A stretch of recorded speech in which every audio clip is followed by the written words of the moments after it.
Most people have something they're willing to pay a premium for. For some, it's art. For some, it's entertainment. For others, it's travel. Acura. Some things are worth the price. Who's the best quarterback? The best coach? Outstanding player? Find out when ESPN brings you live to the Subway College Football Award Show. Friday night, only on ESPN. A mono-e-mono day in our favorite division, the NFC Central, a.k.a. the NFC Norris division. 4 top teams playing against each other, and at the end of the day, depending on the results, you could have 1, 2, or a 3-way tie for first place.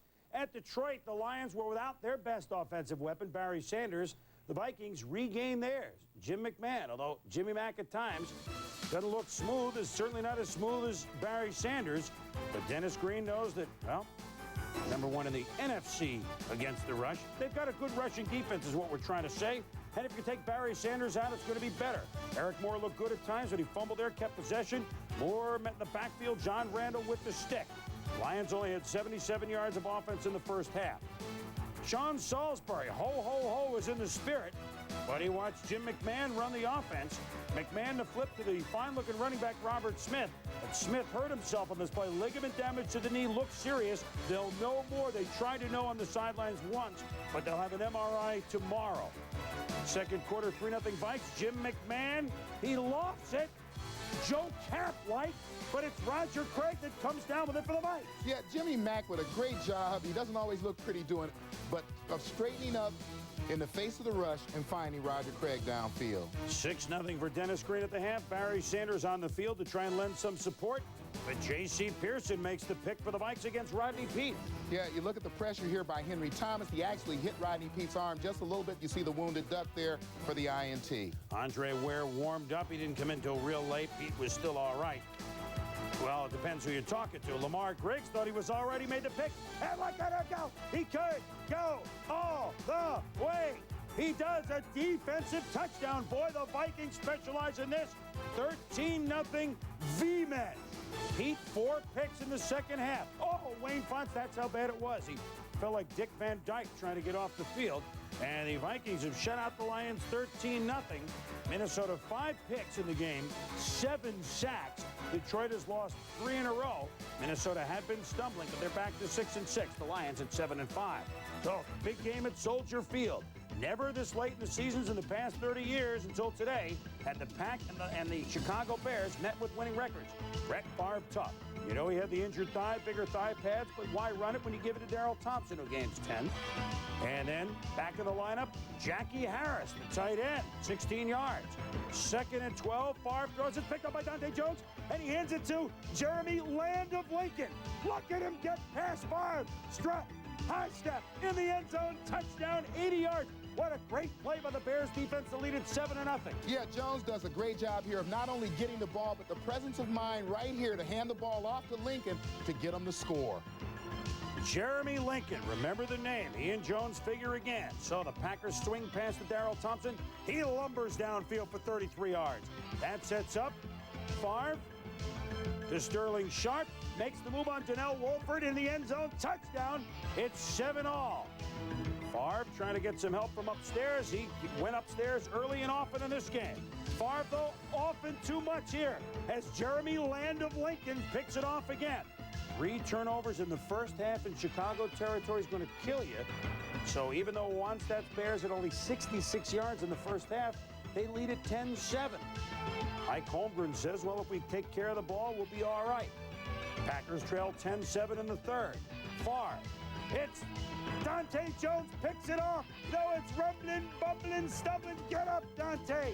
He's in the inferno. Favre can't get any hurdles. The high hurdles. 17-7, the Bears. Yeah, as you watch Brett Favre here, the ball pops out of his arm.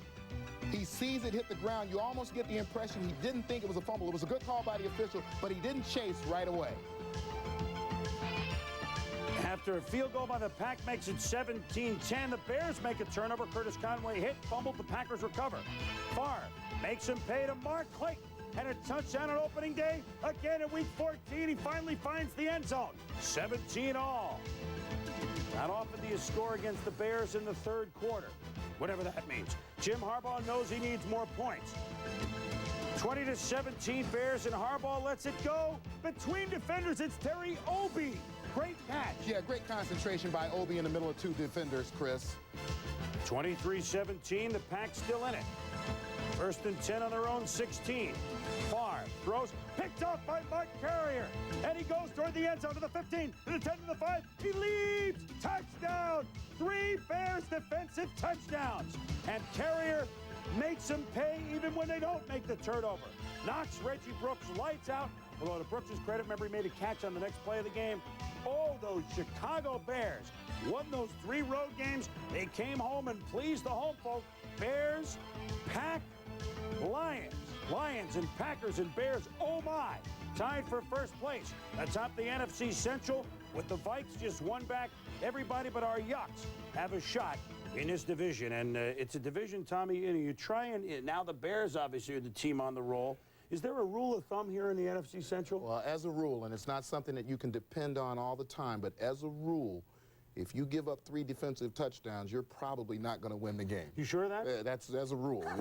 But I think that when you look at the defense of the Chicago Bears, what you will see is an aggressive defense. They scramble around, and I think Wolford did a great job of taking Sterling Sharp away at least most of the day. You add that with Carrier and the big plays that he made at the end of the game, and this is a team that is on their way.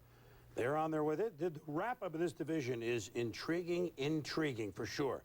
And somebody please explain as we go inside the numbers. Now, does this sum up the whole interesting 93 season? When Sean Salisbury's at quarterback instead of McMahon for starter, I mean, they throw for many more yards. He throws for many more passes.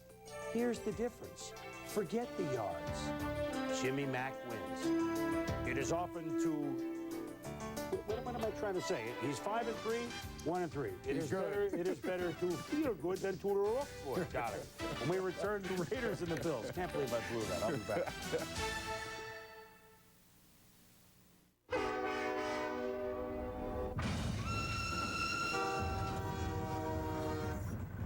When you're 180 with 4.5 speed, the last thing you want is to run into somebody 260 with 4.5 speed.